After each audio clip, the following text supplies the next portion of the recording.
रणजित, खरं तर खूपच धक्कादायक बातमी म्हणावी लागेल। एक माजी सरपंच हे गेल्या 2 महिन्यांपासून बेपत्ता असतात आणि कुठलाही तपास त्यांचा 2 महिन्यांपासून लागत नाहीये। पोलीस प्रशासन कोल्हापूरचं काय करताय?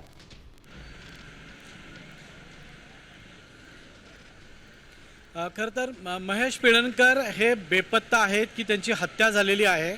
महेश पिळणकर नेमके आहेत कुठं असा थेट सवाल त्यांच्या कुटुंबियांनी आज एसपींना केलेला आहे। कारण 7 जानेवारी रोजी बाहेरून जाऊन येतो असा निरोप देऊन महेश पिळणकर घरातून बाहेर पडले होते, मात्र आज तब्बल 2 महिने झालेले आहेत, त्यांचा तपास कुठेही लागत नाही आहे। या संदर्भात पोलीस ठाण्यामध्ये तक्रार दिली होती, तपास सुरू आहे असं सांगण्यात आलं, मात्र तपासामध्ये कुठलीही प्रगती झालेली नाही। त्यामुळे आता कुटुंबियांना, त्यांच्या मित्रपरिवारांना अनेक शंका या ठिकाणी यायला लागलेल्या आहेत। केवळ सार्वजनिक निवडणुका ज्या होत्या, या निवडणुकीच्या पार्श्वभूमीवरच त्या कालावधीमध्येच महेश पिळणकर हे बेपत्ता झालेले आहेत। त्या परिसरामध्ये अतिशय चांगला जनसंपर्क त्यांचा होता, कुठलीही माहिती न देता ते गायब झाल्यामुळे असे अनेक प्रश्न निर्माण झालेले आहेत।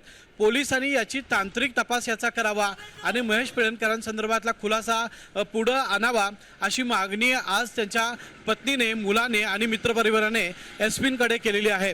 यावेळी आम्ही देखील माध्यम प्रतिनिधी म्हणून एसपींची भेट घेतली, त्यावेळी तांत्रिक पद्धतीने याचा तपास चालू आहे आणि लवकरच खुलासा होईल असं स्वतः एसपी योगेश कुमार गुप्ता यांनी सांगितलेलं आहे।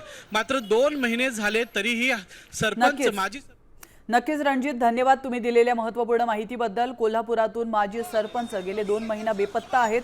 पोलीस प्रशासनाकडून तपास सुरू असल्याचे दावे करण्यात येत आहेत, मात्र अद्याप त्यांचा काही शोध लागत नाहीये।